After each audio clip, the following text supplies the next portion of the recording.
we have a special guest joining us right off the top of the program. He is, of course, the incomparable Vanni Sartini joining us today. Vanni, after the match, 4-0 win, you guys absolutely thrash TFC. You say to the media, we are the best team in Canada, and you don't talk about us enough, Canadian media and One Soccer today. So we figured, what better way to talk about you than to talk to you. So thank you for joining us. I feel like you must be a little frustrated needing to remind not just us, not just the Canadian media or the MLS media. You got a really good team in Vancouver this season, and you're off to a great start. Now, I know you had to watch the first few matches from upstairs, but how does it feel to be back on the touchline and seeing the Caps absolutely flying right now? Well, really good. First of all, thanks for having me, and thanks for catch my cry for attention when I mentioned you. And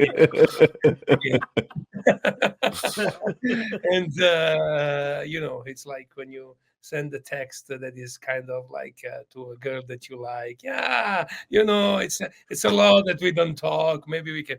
None of us can relate to that, Vinny. I promise you that. So usually they just flush my texts. Yes. No, but it's been fantastic so far. The team has played really well. We did a great start. It was actually a focus because in the last 2 years, in the 2 years that I've been the head coach, the starting the season was actually a problem. We actually always did a very good, I would say, second and third part of the season, but a very bad first part in terms of points. And that, I would say, last year it cost us a place in the top 4, and the year before it cost us a place in the playoff because we lost the playoff only in the last game. So that's something that we wanted to do, and we did it very well. Performance-wise, I think every game has been good with some pauses sometimes, but we played really well, and the last 2 fantastically. And of course, it was a little bit frustrating being on the not on the bench in the first 4 games.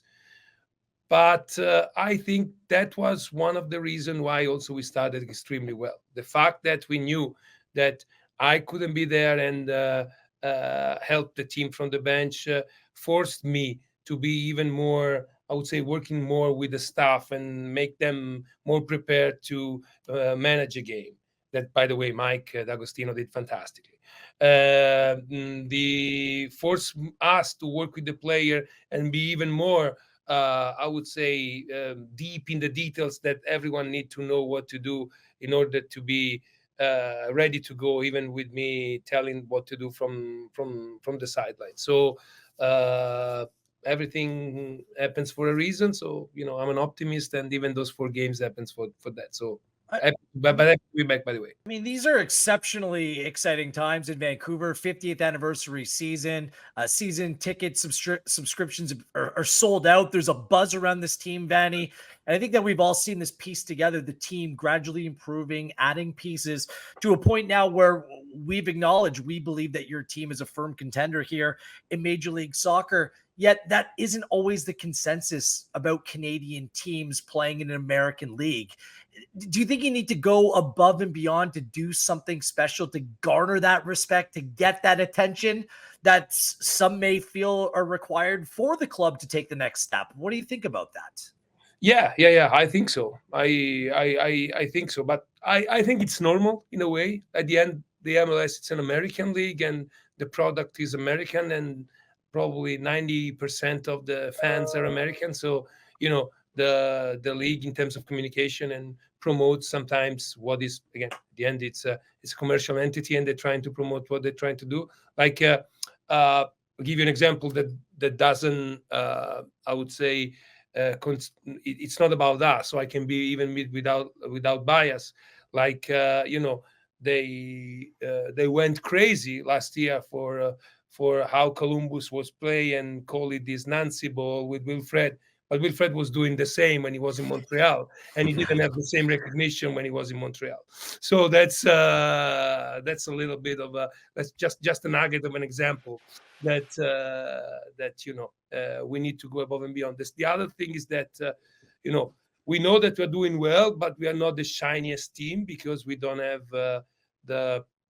I wouldn't say the front page superstar, the very famous DP, but it's more about the team as. So it's it's also a way that make us feel even more Canadian. So that's even more, even I would say we're even more proud. Vanny, you had possibly one of the best, at least for the season, but one of the top quotes that I've heard. If the first half was as beautiful as, what I want to do with you quickly, instead of saying a car or socialism or your wife, I want to put in a word and I want you to tell me what you had put there, okay? So if the first half was as beautiful as a meal, like which meal would it be for you? It would be the special lasagna that my grandma cooked that are with gorgonzola and pumpkin. They're top. Yeah, look at that. Wow. The Italian came out. I'm gonna say song. Which song would that be? Song. I don't know. There's a lot of songs that I like. Probably a song that I really liked because when I was young, I really liked "Under the Bridge" by the Red Hot Chili Peppers. Oh, look at this. My quick question before we get into Ollie is, obviously it's taking a bit of time like to share your vision with the squad, but you're a manager that obviously gets behind their team and everyone invests in you. How has that process been? Like, I think now you're starting to see towards last season where everyone's bought in, but just tell me about the beginning stuff. Tell us about the beginning stages of that.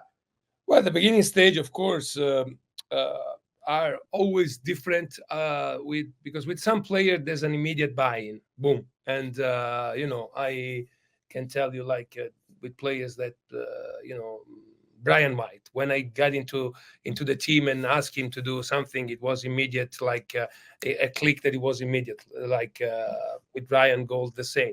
Some of the player you sometimes have to go a little bit of against of things that they did before, but then when they buy and so they revert, I would say at the beginning to kind of a clash because they say, no, I've been successful so far doing this thing. Why do I have to do this thing? And at the beginning is a little bit of a process, but you need to invest on them. I'll give you two examples that are Tristan Blackman. When he arrived in beginning of 2022, he never defended the way that we defended. That is all with the zonal, no guessing. It's all about the movement of the ball. It's all about positioning. It's all about relying on where the teammates is. And at the beginning, he had a little bit of a problem to adapt and to understand. But we could see that he was the perfect player for us, for his characteristic, and working with him, I think he became in the second part and last year, in the first part of this year, probably the epitome of the defender that we want in our team. The second most recent thing is Fafa Pico. As you've seen, like the first games, Fafa wasn't starting. It's because he still didn't understand, or put me in a better way. I wasn't able to, I would say, breach inside him and make him believe what we were trying to do offensively and defensively. And but we knew that he was a player that he could change our way of attack, and so we needed him. So we kept working and pounding, and then he clicked the thing, and he's been probably our best player for our last 3-4 games. Vanni, you've run into some incredibly strong teams, namely obviously LAFC and Tigres in multiple competitions over the past couple of years. We just saw a couple of months ago the Champions Cup title with Tigres, where maybe if Gignac doesn't do what he did at the end of that first leg, maybe it's a different story. How close do you think you're getting to being able to win one of those big knockout games against those teams? And if there is a gap, where do you think that final step needs to come from your club? So I think we are close, because we showed last year we were close in the playoff, we were close in the Champions Cup, we were close in the Leagues Cup. So it's only up to us. What made me confident this season compared to last season? It's a simple stats. Last year, the expected goals beat us. This year, we are beating the expected goals. And then it means that when the chance arrive, we are capitalizing that chances. We are scoring that goal. And, too many times last year, or even in the game against Tigres in Victoria, or when we played LAFC in the second round, in the second leg of the playoff. We had the chance, we had the possibility. The data showed us that we could have been the team that get away with the win, and we didn't, because we weren't able to transform the chances. The trend this year is going in a different direction, so maybe it means that players are more calm and collected even in the final third, because we are more used to arrive in the final third. So hopefully it's gonna continue like this. You know, your best team in Canada comments, it's going to put a target on your back come Canadian Championship time. Going for the three-peat, Vanni, like you are going to be a marked team. What's very cool about your process is that a lot of really great Canadians are a big part of that. Atakubi now coming back to the team, Ali Ahmed, like Ryan Raposo, some really good talent in your team. But I mean, we all sense that you're close there, like close amongst the best teams in Major League Soccer. You got the Galaxy coming up, good team. The Sounders rivalry is really good. But if you were to write down a name or two or a position or two on Vanni Sartini's wish list, maybe that one player, that one signing that can maybe take you up right to the top of that mountain, do you have a name or a position or a need in mind that can maybe take you to the next level? Well, you know, it's hard to put it on a name or a position, or to be so specific on what we need. I think so. Two things. What we wanted to do, have variety in attack, and we did it with Damir and Fafa. So that's now. It was, I think, something that was needed.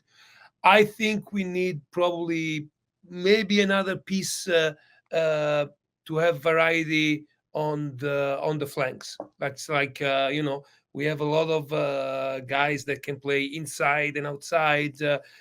So maybe that's not I would say a secret that last year we had Richie and now we don't. So like having another I would say wingback that can fight for the position, because to be honest, we found Alessandro Schoff that played fantastically as a wingback in the first few games, but he was. I can tell you that I'm a genius, but it was also luck. That's okay. That's the thing, and so that's probably in that position. Maybe we can make something, but at the end, we know that we're the Vancouver Whitecaps. So what does it mean? Two things. First of all, the team is always the leader, so we're gonna always have. I was talking about Alessandro, but I really like the fact that I have players that can play in multiple positions. So Ali Ahmed can play wide, can play inside. Ryan Raposo can play classic wingback or winger or even fullback if we play back four. We signed Ralph. I'm just talking about Canadian players. Ralph Priso that can play in every position of the midfield. So Levante Johnson can play winger, can play up top, can play even wingback. Last year he did. So I really like the fact that we have players that can play in multiple positions. And the second thing that we know that the mission of the team is that we don't have to be like if in June or at the end of the season, a big club in Europe or a club in Europe wants Ali Ahmed or wants Pedro Vite or wants one of our young players. Yeah, of course they will go away. So we'll always need to be ready to work more on the new players, the new generation, and developing players than having this shiny final product. Well, Vanni, we're grateful as always for you making some time to stop on by and help us continue the Whitecaps conversation. All the best this week against the Galaxy. That's going to be an unbelievable match, top in the West on the line. And rest assured, Vanni, turn on One Soccer today. We'll be talking about you more times than not. Thank you so much. I'm always watching you guys, so thank you. That's why we're always on our best behavior, Vanni. Thank you very much.